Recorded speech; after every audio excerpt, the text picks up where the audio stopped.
All right, everybody. So we had been discussing the Mughals in our last few classes, and we had already discussed about Babur. We also discussed about Humayun, and we also discussed about Akbar. We discussed how Akbar at the age of 13 became the king, but he was taken care because he was very young at that time, and therefore he was taken care by Bairam Khan, who worked as a regent for some time on behalf of Akbar. Now, who is a regent? A regent is a person who becomes a king on behalf of a minor king. What does minor king means? Minor king means a person who is below the age of 18 years is called minor. So by the time Akbar did not become he remained a minor. Then for that period of time, it was Bairam Khan who took care of Akbar and also ruled on behalf of Akbar, and that is why the very first battle, uh, which is said to be fought between Akbar and Hemu, was actually fought this second battle of Panipat in 1556, which was supposedly said to be fought by Akbar, was actually fought by Bairam Khan against Hemu, and finally Hemu was defeated, and Akbar, after some time in 1660, freed himself from Bairam Khan and became full-fledged king and took all the matters in his own hands. So at a very young age of 17 years, Akbar became the king of the Mughal Sultanate, and it felt as if Akbar is not going to be very successful in this thing, but he turned out to be a very great king, and he ruled for almost 48 years, and he was able to extend his control on half of the India at that time. So we had also discussed how Akbar extended his territory. A very good morning to everyone. We had also discussed how Akbar had extended his territory and captured almost more than half of India. Yes, beta, everybody, good morning. I have received your messages. Very good morning to everybody. Let us now focus on our class. Let us now focus on our class, beta. Okay. So we have studied about his conquests in the previous class, that how many areas, how many parts of India had he extended his control over, and we also studied how, in order to have a fruitful and a good relationship with the Rajputs, he started matrimonial alliances with the Rajputs. Matrimonial alliances, as we studied, was a policy in which Akbar would marry the daughter of Rajput kings, and therefore he would be having good relationship with the Rajputs, because the daughters of Rajputs were married to Akbar, and therefore Akbar would take care of his in-laws, and his in-laws would in return take care of Akbar and pay respect to Akbar. Akbar had kept it, very importantly, Akbar had kept it in mind that he would not intervene into the personal policies of the Rajputs. So Akbar was very clear in this thing. बहुत साफ तौर पर अकबर को ये पता था कि उन्हें किसी के पर्सनल मैटर्स में नहीं बोलना है, और इसीलिए अकबर कभी भी राजपूतों के पर्सनल मैटर्स में नहीं बोला करते थे. सो राजपूत किंग्स ने अकबर को अपना किंग मान रखा था, क्योंकि जैसे मैंने बताया कि अकबर ने मैट्रिमोनियल अलायंसेस की पॉलिसी स्टार्ट करी थी, जिसमें स्टार्टिंग जो हुई थी वो राजा भरमल की बेटी जो थी, अंबेर के राजा राजा भरमल की बेटी हरखा बाई से शुरू हुई थी. हरखा बाई से शादी करी थी अकबर ने, और हरखा बाई जो थी बाद में कहलाई जाने लगी Jodha by. So Jodha by से शादी करने के बाद अकबर ने और भी काफी सारी राजपूत प्रिंसेसेस के साथ शादी करी, यानी कई राजपूत राजाओं की बेटियों के साथ शादी करी, और इस तरीके से वो जितने भी राजपूत राजा थे जिन्होंने अपनी बेटियों की शादी अकबर के साथ कर दी थी, वो अकबर के ससुराली हो गए, अकबर के इन लॉज हो गए, और इस वजह से ना उनको अकबर से कोई खतरा महसूस होता था, और अकबर भी उनका सम्मान करते हुए उनके पर्सनल पॉलिसीज में कभी भी इंटरवीन नहीं करते थे. So Akbar always made it a point कि जिन राजाओं ने उनकी सजरेंटी को एक्सेप्ट कर लिया है, सजरेंटी कहा जाता है, मैं इस पॉइंट पे हूं, जिन राजाओं ने सजरेंटी को एक्सेप्ट कर लिया, सजरेंटी कहते हैं अपना राजा मान लेना. सो जिन राजाओं ने अकबर को अपना राजा यानी अपने ऊपर राजा मान लिया था, और लगातार अकबर को ट्रिब्यूट्स देते रहते थे, ट्रिब्यूट्स का मतलब है गिफ्ट्स या टैक्सेस देते रहते थे, तो अकबर कभी भी उन राजाओं के ऊपर हमला नहीं करते थे, ना ही उनके इंटरनल मैटर्स में कभी भी बोला करते थे. वो कहते थे आपको अपनी टेरिटरी में जिस हिसाब से रूल करने आप कीजिए, आपको लोगों के ऊपर जितना टैक्स लगाना है आप टैक्स लगाइए, आपको उनसे उनके लिए जो फैसले लेना है आप उनके लिए फैसले लीजिए, मैं आपके इंटरनल मैटर्स में, खास तौर से आपके धर्म से जुड़े हुए जितने भी मैटर्स हैं मैं उसमें कभी भी नहीं बोलूंगा. बस आप मुझे अपना किंग मानिए, और मुझे लगातार टैक्सेस, जो भी मुझे गिफ्ट हर साल में एक बार जो मुझे आपसे टैक्स चाहिए होता है, वो टैक्सेस आप मुझे टाइमली देते रहिए। मैं आपके ऊपर कभी भी किसी भी प्रकार का हमला नहीं करूंगा, ना ही आपके इंटरनल मैटर्स में कभी भी बोलूंगा। कितने भी पावर आने के बावजूद, कितने भी पावरफुल बन जाने के बावजूद, अकबर ने कभी भी इन लोगों के पर्सनल मैटर्स में इंटरवीन नहीं किया, दखल अंदाजी नहीं करी। अब आगे आते हैं। एक राजा थे, राजपूत राजा, जिनके बारे में मैंने आपको बताया था कि मेवाड़ के राजा थे उदय सिंह। मेवाड़ के राजा उदय सिंह थे, जिन्होंने कभी भी अकबर को अपना राजा नहीं माना। और इसी वजह से राणा उदय सिंह और अकबर के बीच में लड़ाई चलती रहती थी, लगातार तनातनी चलती रहती थी। और इस वजह से चित्तौड़ फोर्ट पे हमला किया अकबर की फौज ने 1567 में। तब क्या हुआ कि राणा उदय सिंह वहां से चले गए, और उनके राणा उदय सिंह की आर्मी के जो कमांडर्स थे जयमल और पट्टा, इन दोनों ने आखिरी सांस तक अपनी लड़ते रहे अकबर से, और फाइनली वो दोनों शहीद हो गए। उसके बाद जो था वो राणा उदय सिंह के बेटे राणा प्रताप ने भी अकबर से लोहा लिया, और अकबर को कभी भी अपना राजा नहीं माना। अकबर ने 1576 में हल्दी घाटी की लड़ाई लड़ी, जिसमें राणा प्रताप को हरा दिया गया। हालांकि राणा प्रताप को हिंदुस्तान में बहुत ज्यादा सम्मान के साथ याद किया जाता है, क्योंकि राणा प्रताप को महाराणा प्रताप भी कहा जाता है। महाराणा प्रताप ने अपनी अंतिम सांस तक भी कभी भी अकबर को अपना राजा नहीं माना, जबकि अकबर पूरे हिंदुस्तान के ऊपर उनका कब्जा हो चुका था। अगर हम पिछले मैप में जाकर देखें, ये इंडिया का मैप है, और जितना भी एरिया आपको येलो में दिख रहा है, वो सारा एरिया अकबर के कंट्रोल में आ चुका था। मैं आपको याद दिला दूं कि बाबर के पास बहुत कम जमीन थी, जैसा मैंने आपको दिखाया था, ग्रीन कलर का मैंने आपको एक मैप दिखाया था, जिसमें हमने देखा था कि बाबर के पास बहुत कम जमीन थी। फिर हमने देखा था कि हुमायूं के पास से तो थ्रोन छीन लिया गया था, और हुमायूं के पास थ्रोन लगभग 15 साल तक कोई थ्रोन था ही नहीं। फाइनली जैसे ही ये हुमायूं को थ्रोन मिला था, और दिल्ली और आगरा, सिर्फ ये दिल्ली वाला जो एरिया आप देख रहे हो और आगरा वाला एरिया, सिर्फ इतने ही एरिया पे हुमायूं ने कंट्रोल किया था कि हुमायूं की डेथ हो गई। और फिर अकबर ने यहां से शुरू करके, सिर्फ इतने एरिया से शुरू करके एक्सपेंड करते करते करते करते आप देख रहे हैं कि अफगानिस्तान का पूरा एरिया, पाकिस्तान, आज जो पाकिस्तान हमें देखता है उसका पूरा एरिया, गुजरात का पूरा एरिया, और लगभग लगभग डेक्कन प्लेटू में महाराष्ट्र को टच करता हुआ पूरा एरिया, बीच में गोंडवाना की जमीन हटा दी क्योंकि यहाँ पे ये अकबर के कंट्रोल में नहीं थी, लेकिन उड़ीसा वाला पूरा एरिया, बंगाल वाला पूरा एरिया, बिहार वाला पूरा एरिया, यूपी वाला पूरा एरिया, हिमाचल प्रदेश वाला, पंजाब वाला, और कश्मीर का कुछ हिस्सा, ये सारा एरिया आप देखें तो अकबर के कंट्रोल में डायरेक्ट आ चुका था। यानी अकबर जो कि 13 साल की उम्र में राजा बने थे, 17 साल की उम्र में कमान पूरे तरीके से अपने हाथ में ले ली। उन्होंने अगले 48 ईयर्स के अंदर अपने हाथ में, अपने कब्जे में पूरा का पूरा लगभग नॉर्थ इंडिया पूरा का पूरा कर लिया था। पाकिस्तान और अफगानिस्तान वाला एरिया, ये सारा एरिया अपने कंट्रोल में पूरी तरीके से कर लिया था। अब हम बातचीत करते हैं कि अकबर के धर्म की तरफ क्या पॉलिसीज थी, यानी अकबर क्या दूसरों के धार्मिक मामलों में इंटरफेयर करते थे या नहीं करते थे, उसके बारे में हम बातचीत करते हैं।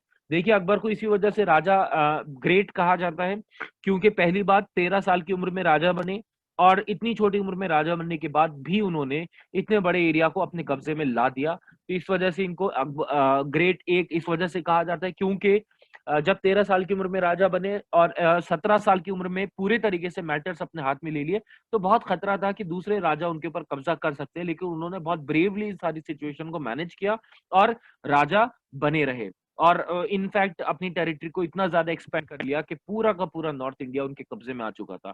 एक तो इस वजह से ग्रेट कहा जाता है, और दूसरा जिस वजह से ग्रेट कहा जाता है उसकी वजह थी राजा की धर्म की तरफ, अकबर की धर्म की तरफ पॉलिसीज। अकबर किसी भी धर्म को नीचा नहीं मानते थे। आमतौर पे ये मैं आपको याद दिला दूं कि जितने भी राजा होते हैं, बेटा मुझे 1 मिनट का टाइम देना बस, जस्ट गिव मी 30-40 सेकेंड्स। मैं 1 सेकेंड, 1 मिनट में आ रहा हूँ बस। मैं माइक म्यूट कर रहा हूँ, 30-40 सेकेंड तक रुकिए, मैं अभी आ रहा हूँ।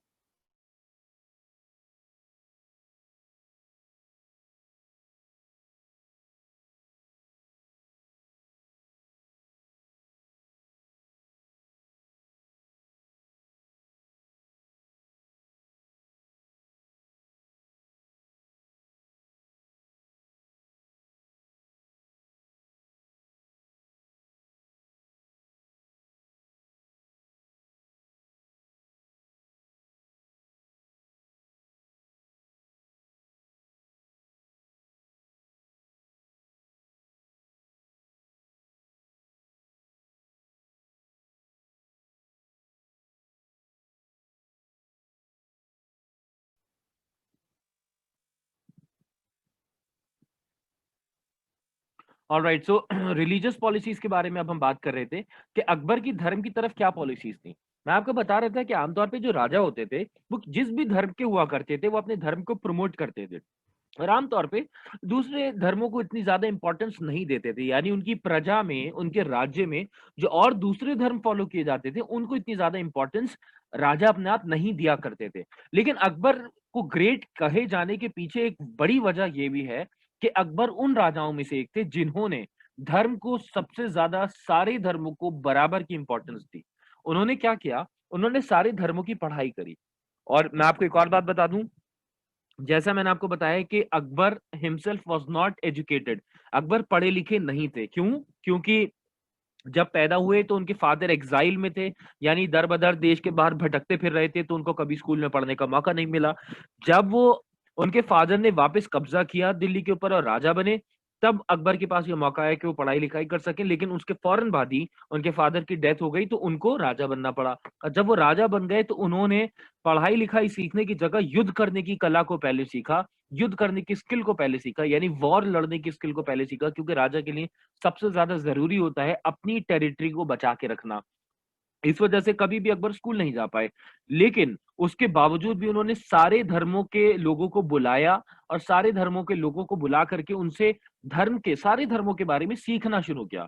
इस्लाम धर्म क्या कहता है, बुद्धिज्म क्या कहता है, जैनिज्म क्या कहता है, सिखिज्म क्या कहता है, हिंदुइज्म क्या कहता है, क्रिश्चियनिटी क्या कहता है, अलग अलग जितने भी धर्म उनकी प्रजा में लोग फॉलो क्या करते थे, उनके राज्य में लोग फॉलो क्या करते थे, उन सारे धर्मों को उन्होंने समझने की कोशिश करी। और अंत में उन्होंने ये नतीजा निकाला कि सारे धर्म कहीं ना कहीं एक ही बातों की बात करते हैं। तरीका भले ही अलग अलग बताएं, लेकिन सारे धर्म यही बताते हैं कि अ, सच बोलना चाहिए, ईमानदारी से रहना चाहिए, चोरी चकारी नहीं करना चाहिए, लोगों के ऊपर जुल्म नहीं करना चाहिए, सच के लिए अपनी आवाज उठाना चाहिए, लोगों से मोहब्बत करना चाहिए, लोगों के दर्द को, दुख को समझना चाहिए और अपनी जिंदगी को पूरी ईमानदारी से जीना चाहिए। यही कुछ कॉमन बातें थी जो उन्होंने सारे धर्मों में पाई। और सारे धर्मों में ये लिखा हुआ था कि अगर हम ऐसा करेंगे तो हमें स्वर्ग मिलेगा, हमें जन्नत मिलेगी। तो उन्होंने कहा कि क्यों ना ऐसा करूं कि सारे धर्मों को, धर्म के आधार पे लोगों ने अब तक एक दूसरे को बांटा है, मैं धर्म से ही एक दूसरे को जोड़ने का काम करूं। और उन्होंने इस वजह से एक नया कॉन्सेप्ट बनाया जिसको कहा जाने लगा दीन इलाही। दीन इलाही मतलब ऊपर वाले का दीन, खुदा का दीन, भगवान का दीन। दीन मतलब रिलीजन। तो उन्होंने कहा दीन इलाही का मतलब है, दीन जैसे मैंने आपको बताया रिलीजन, इलाही मतलब खुदा या भगवान। सो भगवान का रिलीजन, रिलीजन ऑफ गॉड।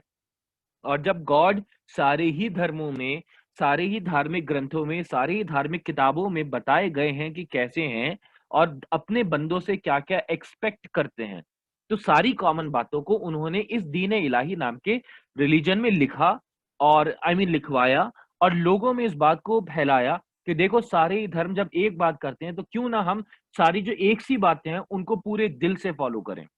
ये एक तरीके से उनका जो था वो पूरे तरीके से धार्मिक वाला स्टेप नहीं था, बल्कि उनका सोशो पॉलिटिकल स्टेप था। अब सोशो पॉलिटिकल मतलब सोसाइटी और राजनीति से जुड़ा हुआ स्टेप था कि राजनीति के आधार पर और सोसाइटी के आधार पर सबको बराबरी पर लाया जा सके, सारे धर्मों को समान स्थान, एक सा स्थान, एक सी जगह मिल सके और सारे लोग एक दूसरे के साथ इज्जत के साथ इस धर्म को फॉलो कर सकें। मगर अ, ज़रूरी नहीं था। अकबर की ख़ासियत क्या थी? अकबर ने सारे धर्मों को स्टडी करने के बाद, सारे धर्मों को जानने के बाद एक कॉमन धर्म बनाया जिसे दीन-ए इलाही कहा। लेकिन उन्होंने किसी के ऊपर भी ज़बरदस्ती नहीं करी कि लोग उनके रिलीजन को फ़ॉलो करें। आमतौर पे आपने देखा होगा कि लोग एक-दूसरे के धर्म को या तो बुरा कहते हैं या लोग अपने-अपने धर्म को अच्छा कहकर लगातार अपने धर्म को फ़ॉलो करने के लिए दूसरों को मजबूर करते रहते हैं। लेकिन यहाँ पर ऐसा नहीं था। यहाँ पर अकबर ने कभी भी किसी के ऊपर भी फोर्स नहीं किया कि उनके धर्म को फॉलो किया जाए। उसकी एक बड़ी पहचान ये है कि अकबर के दरबार में राजा बीरबल थे। बीरबल के बारे में आपने बहुत सुना होगा, बीरबल की कहानियां भी पढ़ी होंगी।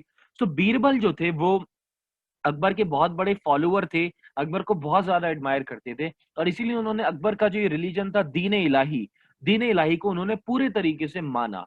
वहीं राजा मान सिंह जो कि अकबर के आर्मी के कमांडर इन चीफ थे, राजा मान सिंह ने इस रिलीजन को एक्सेप्ट नहीं किया, दीन इलाही को एक्सेप्ट नहीं किया। उन्होंने कहा कि मेरे अपनी धार्मिक भावनाएं अलग हैं और मैं अपनी ही धर्म को फॉलो करना चाहता हूं, मैं दीन इलाही को नहीं मानना चाहता। तो अकबर ने इस बात का रिस्पेक्ट किया, दोनों की भावनाओं को, दोनों की फीलिंग्स को रिस्पेक्ट करते हुए कहा कि मैं किसी को भी इंसिस्ट नहीं करूंगा कि वो धर्म को फॉलो करें, यानी मैंने जिस धर्म की बात करी उस धर्म को फॉलो करें। तो ये कुछ खासियतें थी जो अकबर को ग्रेट बनाती थी। एक और इसमें की बात थी, वो ये थी कि अकबर का मानना था सूले कुल में, सुलह कुल, अगर आप देख सकते हैं यहाँ पे ये उर्दू में लिखा हुआ है, आई मीन ये पर्शियन वर्ड है, बेसिकली उर्दू भी नहीं है, पर्शियन वर्ड है सुलह कुल। सुलह कुल का मतलब होता है पीस विद ऑल, यानी सारे लोगों के साथ, सबके साथ शांति बरकरार रखना। और इसीलिए वो दो बातों का ध्यान रखते थे, पहली बात किसी के ऊपर हमला ना हो, बेवजह किसी के ऊपर हमला ना किया जाए, अगर बात अच्छे से सुलझाई जा सके तो अच्छे से सुलझाई जा सके। दूसरी बात, उनके प्रजा में, उनके राज्य में जितने भी नॉन मुस्लिम्स, बेटा अगर यश और ओके आरना, आरना बेटा अगर आपका कोई भी क्वेश्चन है मुझे मैसेज कर दीजिए, मैं इस टॉपिक को निपटाते ही आप लोगों का क्वेश्चन जरूर लूंगा। ऑल राइट, आरना बेटा आप लोग का क्वेश्चन मैं जरूर लूंगा, आप मुझे अपना क्वेश्चन मैसेज कर दीजिए जूम चैट पे। अकबर ने जितने भी नॉन मुस्लिम्स थे अपने एरिया में, उनके ऊपर जितने भी टैक्सेस लगाए जाते थे, एक्चुअली टैक्स का रूल ये था कि मुस्लिम्स एक टैक्स पहले से पे कर रहे थे और नॉन मुस्लिम्स के ऊपर अलग से टैक्स लगा दिए गए थे। तो कुछ टैक्सेस ऐसे थे जो कि गलत टैक्सेस भी लग गए थे, जिसको अकबर ने खत्म कर दिया। अकबर ने नॉन मुस्लिम्स के ऊपर से जो अलग अलग टैक्सेस लगाए गए थे उनको खत्म कर दिया। और साथ ही साथ में पहले एक रूल ये चला करता था कि जितने भी प्रिजनर्स, यानी अगर कहीं किसी के साथ जंग लड़ी गई, वॉर लड़ा गया, और वहां से जितने भी प्रिजनर्स आते थे, उन प्रिजनर्स को आमतौर पर अगर हिंदू किंग ने पकड़ा है तो हिंदू किंग उन प्रिजनर्स को हिंदुइज्म में कन्वर्ट करवाते थे फोर्सफुली, और अगर मुस्लिम किंग ने पकड़ा है तो वो प्रिजनर्स को, कैदियों को इस्लाम में कन्वर्ट करवाते थे। लेकिन अकबर ने ये फोर्सफुल कन्वर्जन जो था, ये जबरदस्ती वाला जो कन्वर्जन करवाया जाता था, यानी रिलीजन जो कन्वर्ट करवाया जाता था, उसको खत्म कर दिया, बैन कर दिया, और कहा कि किसी भी तरीके से किसी के भी धर्म को बदलने की बात नहीं करी जाएगी, चाहे वो कैदी ही क्यों ना हो। आप कभी भी कैदी के साथ इस तरीके का जुल्म नहीं कर सकते कि उससे कहें कि वो अपना धर्म बदल दे। इस वजह से भी अकबर को ग्रेट कहा जाता था। और तीसरी एक बहुत बड़ा उन्होंने स्टेप उठाया था, वो ये था कि उन्होंने आगरा में एक एक बड़ा सा हॉल बनवाया जिसका नाम था, जिसको इंग्लिश में हिस्टोरियंस कहते हैं हॉल ऑफ प्रेयर्स, जबकि असली नाम उसका था इबादत खाना। तो 1575 में अकबर ने इबादत खाना बनवाया। इबादत खाना क्या था, उसमें सारे धर्मों के बड़े बड़े लीडर्स, जैसे कि उलेमा, यानी जो मुस्लिम लीडर्स होते हैं उनको उलेमा कहा जाता है। सो मुस्लिम धर्म के जो लीडर्स होते हैं, सो उलेमा, पंडित, जोरोस्ट्रियंस, क्रिश्चियंस, और यहाँ तक के एथीस्ट लोग भी, एथीस्ट उनको कहा जाता है जो किसी धर्म को फॉलो नहीं करते और भगवान को नहीं मानते। इन सारे लोगों को अकबर हॉल ऑफ प्रेयर में, यानी इबादत खाना में बुलाया करते थे, उनके साथ बैठ के लंबे लंबे डिस्कशंस किया करते थे और सारे धर्मों को समझने की कोशिश किया करते थे। इससे पहले बच्चों कभी भी ऐसा नहीं हुआ था कि कोई राजा अपने दरबार में सारे मजहब के, सारे रिलीजन्स के लोगों को बुलाए और बुलाने के बाद सबके धर्म को समझने की कोशिश करे। अभी तक यही हुआ था कि राजाओं ने अपने धर्म को अच्छा कहा था और दूसरे धर्म को, यानी वो जिस धर्म को फॉलो करते हैं उसके अलावा जो दूसरे धर्म है उनको बुरा कहते थे या उनको इंपॉर्टेंस देते ही नहीं थे। अगर उनके मैटर्स में बोलते नहीं थे तो उनको इंपॉर्टेंस भी नहीं दिया करते थे। वेरएज अकबर ने इंपॉर्टेंस भी दी, उनके मैटर्स में बोलने से भी दूर रहे कि लोगों को तकलीफ ना हो, और साथ ही साथ में लोगों के धर्म को समझने की उन्होंने पूरे तरीके से कोशिश करी।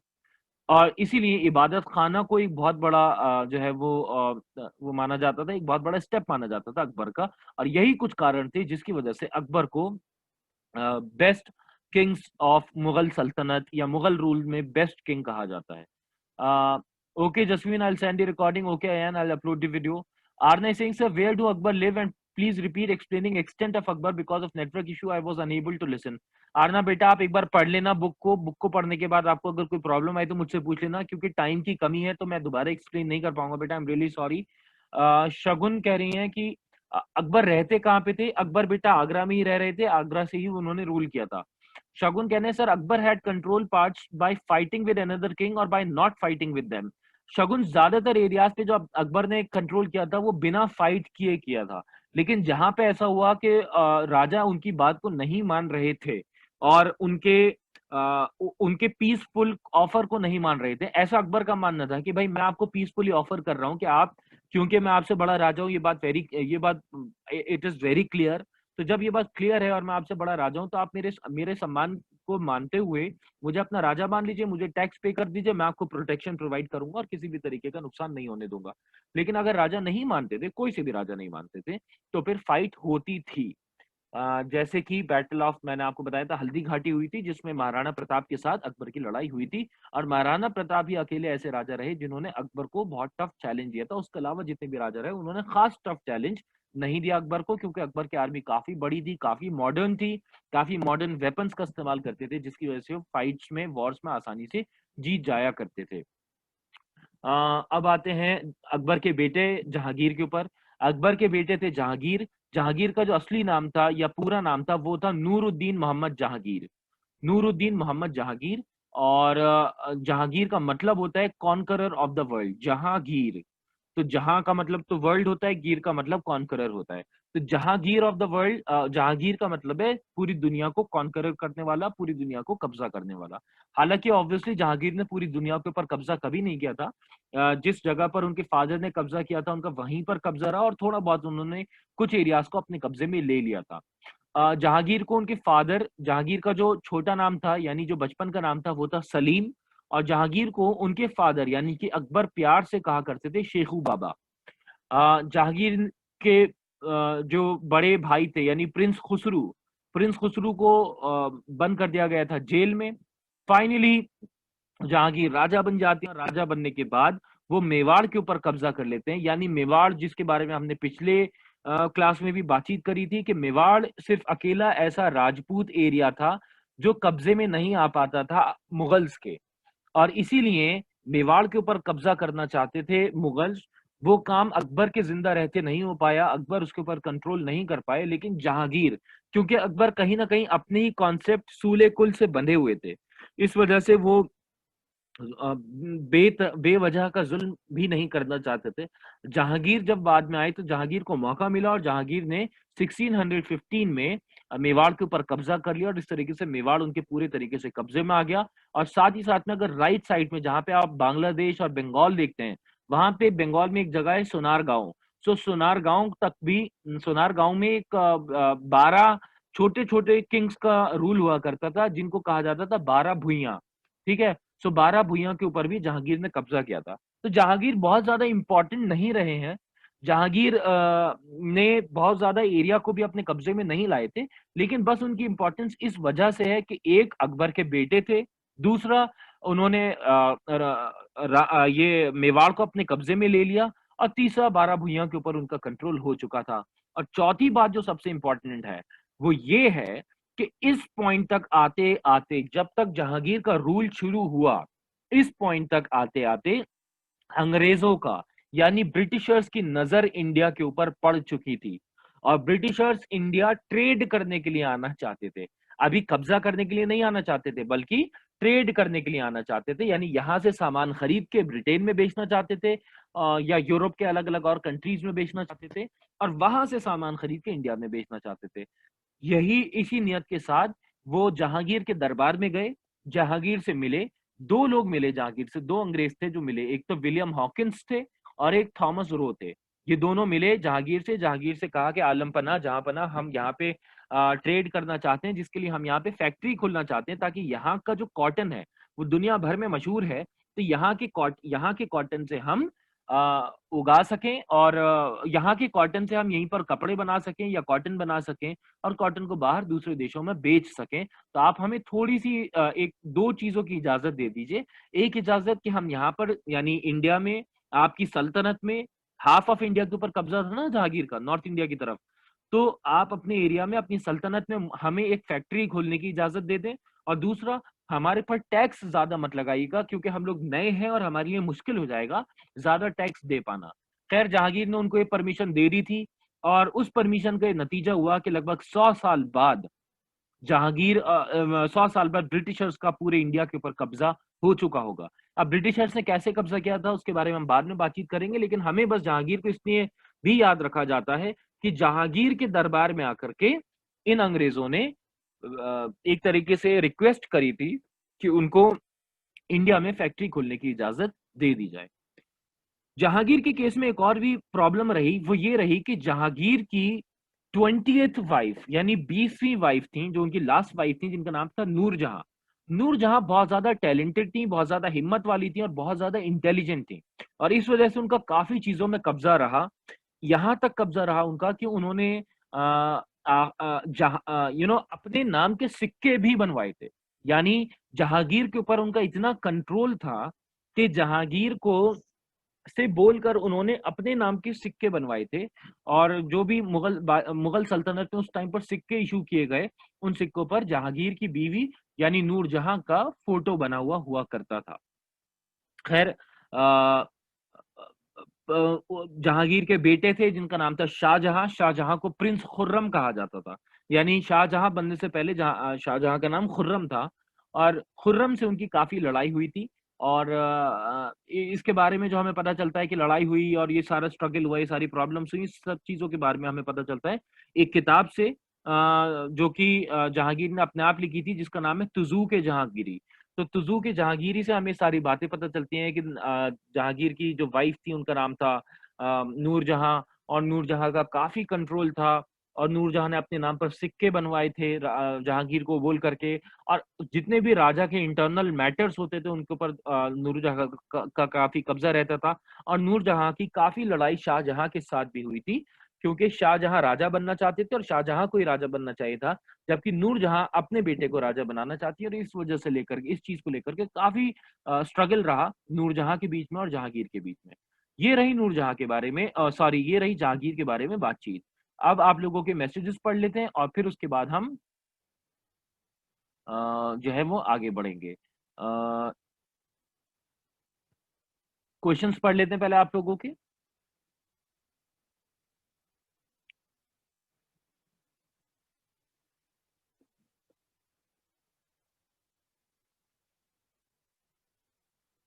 ओके, वंशिका वंशिका का क्वेश्चन है कि sir, did all the kings who were not under Akbar's rule also came to Ibadat Khana for decisions?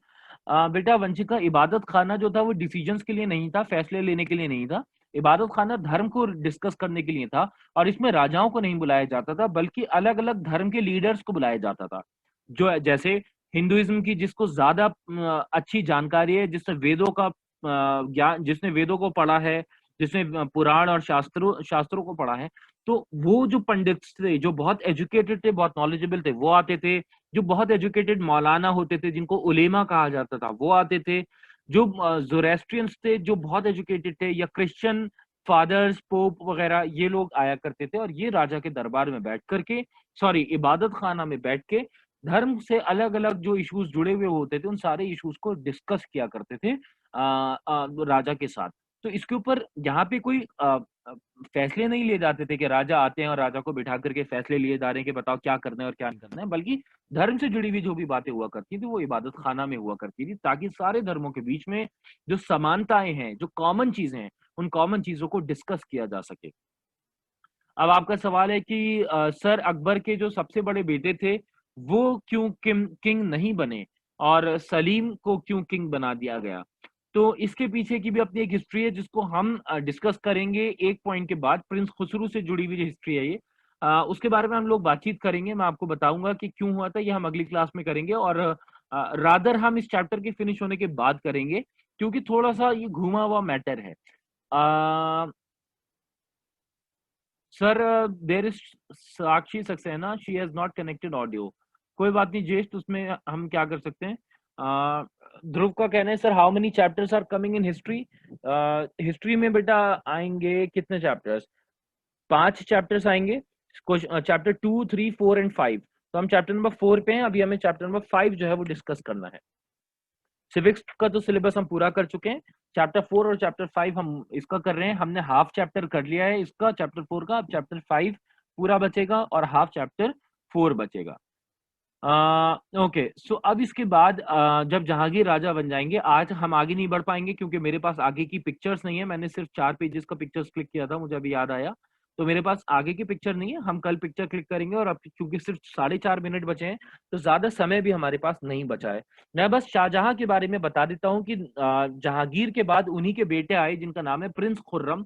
Prince Khurram जो थे वो अगले बादशाह बनते हैं, यानी जहांगीर के बाद अगले बादशाह जो बनते हैं वो बनते हैं शाहजहां। शाहजहां को, खुर्रम को ही शाहजहां कहा जाता था।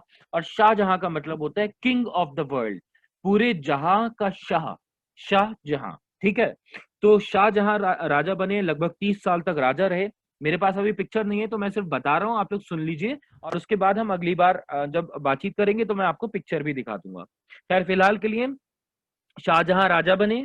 और शाहजहां पहले खुर्रम कहलाए जाते थे। जब राजा बन गए, तो जब जिस दिन उनको उनका राज्य अभिषेक हुआ, यानी जिस दिन उनको राजा बनाया गया, तो राजा बनने के साथ साथ उनका नाम पड़ गया शाहजहां। और शाहजहां ने 3 इंपॉर्टेंट जगहों के ऊपर कब्जा किया। शाहजहां को इसलिए याद किया जाता है क्योंकि शाहजहां ने 3 बहुत इंपॉर्टेंट जगहों के ऊपर कब्जा किया, जो कि आपको मैं मैप में अगर ऊपर लेकर चलूं तो दिखाऊंगा। और वो 3 इंपॉर्टेंट जगह कौन सी हैं? अहमदनगर, ये वाला एरिया अहमदनगर, बीजापुर ये वाला एरिया, और गोलकोंड ये वाला एरिया। सो गोलकोंड, अहमदनगर और बीजापुर, ये साउथ का एरिया है पूरा, डेक्कन वाला एरिया। इस एरिया के ऊपर अभी तक किसी का कब्जा नहीं था, किसी भी मुगल बादशाह का कब्जा नहीं रहा था। लेकिन शाहजहां ने आने के बाद इन 3 जगहों पर अपना कब्जा करके अपने अपनी ताकत का एहसास करा दिया। अब आते हैं कि भाई और क्या हुआ। और ये हुआ कि शाहजहां के ऊपर किताब लिखी गई जिसका जिसका नाम है पदशाहनामा। उसके बारे में हम बाद में बात कर लेंगे कि पदशाहनामा क्या था। पदशाहनामा बेसिकली राजा के शाहजहां की हिस्ट्री थी। और इसको लिखने वाले आदमी का नाम, ये शाहजहां ने अपने आप नहीं लिखी थी, इसके लिखने वाले आदमी का नाम था अब्दुल हामिद लाहौरी। और इसके अलावा शाहजहां नामा दूसरी किताब लिखी गई थी, इनायत खान नाम के आदमी ने लिखी थी, जो शाहजहां के रूल के बारे में हमें बताने में काफी मदद करती है। हमें पता चल पाता है कि शाहजहां किस तरीके से कहाँ कहाँ पर कैसे कैसे रूल कर रहे थे। बीजापुर गोलकोंड बीजापुर गोलकोंड और अहमदनगर की लड़ाइयों को उन्होंने कैसे जीता था। शाहजहां की खासियत ये रही, शाहजहां के बारे में बहुत ज्यादा डिटेल में आपको नहीं बताया गया है, बस ये बताया गया है कि शाहजहां की खासियत ये रही कि शाहजहां ने अपने जितने भी एरिया के ऊपर रूल किया, इतनी बड़ी एम्पायर के ऊपर रूल किया, ये सारा एरिया को भी अपने कब्जे में ले आए थे। तो इतने जितने एरिया के ऊपर उन्होंने रूल किया, उसके ऊपर इतने बड़ी एरिया को रूल करने के बावजूद भी वो हमेशा अपने आप को पूरे तरीके से अपडेट रखते थे कि उनके एम्पायर के कोने कोने में, यानी उनके राज्य के अलग अलग कोने में क्या चल रहा है। हर एक एरिया से अपने आप को पूरी तरीके से खबर रखते थे, हर एरिया की खबर रखते थे अपने पास। और हर बारीकी से, डिटेल के साथ अपने साम्राज्य को देखने की कोशिश करते थे, ताकि कोई भी एरिया उनके कंट्रोल के बाहर ना चला जाए। और इसी वजह से उन्होंने बहुत सारी सड़कें बनवाने का काम किया, ताकि इजीली एक जगह से दूसरी जगह ट्रैवल कर सकें, और ट्रैवल करके सब जगहों पर अपनी नजर, अपना ध्यान रख सकें। इसके अलावा शाहजहां को 2 और चीजों के लिए याद किया जाता है। एक चीज है ताजमहल जो शाहजहां ने बनवाई, और दूसरा है लाल किला। अब जब लाल किला बन जाएगा तो सारा फोकस अब आगरा से हटके दिल्ली के ऊपर आ जाएगा, क्योंकि शाहजहां दिल्ली शिफ्ट हो जाएंगे और कैपिटल अब दिल्ली शिफ्ट हो जाएगी। यहां से दिल्ली सेंटर बन जाएगी, आगरा साइड में हो जाएगी। आगे बात समझ में। दूसरी चीज ताजमहल, और शाहजहां को याद किया जाता है ताजमहल के लिए और लाल किले के लिए। इसके अलावा शाहजहां ने बहुत सारा लिटरेचर और म्यूजिक और आर्ट को, पेंटिंग को बहुत ज्यादा प्रमोट किया था, बहुत ज्यादा बढ़ावा दिया था, बहुत सारा पैसा उसके ऊपर खर्च किया था। इसलिए आर्ट और आर्किटेक्चर के लिए शाहजहां को याद किया जाता है। बाद में शाहजहां के बेटों के बीच में लड़ाई हुई, 3 बेटे थे। फाइनली औरंगजेब जीत गए उस लड़ाई को और औरंगजेब राजा बन गए। औरंगजेब के बारे में हम अगली क्लास में बातचीत करेंगे। खैर, अब 4-5-10 सेकंड बचे हैं, शाहजहां के बारे में ज्यादा आपको बताना नहीं था। मेरे चैनल का नाम है बियॉन्ड द बुक्स, जिसका यूट्यूब का लिंक मैंने कई बार ग्रुप पर भेजा, आप देख सकते हैं। चलिए, अब हमारी क्लास खत्म हुई, 5 सेकंड बचे हैं, हमारी क्लास खत्म हुई। हम कल मिलेंगे, औरंगजेब के बारे में बात करेंगे, शेर शाह सूरी के बारे में बातचीत करेंगे, और उसके एक क्लास के बाद हमारा चैप्टर पूरा हो जाएगा। संडे को एक्स्ट्रा क्लास लगेगी, उसमें हम चैप्टर पूरा कर देंगे ये वाला। ठीक है।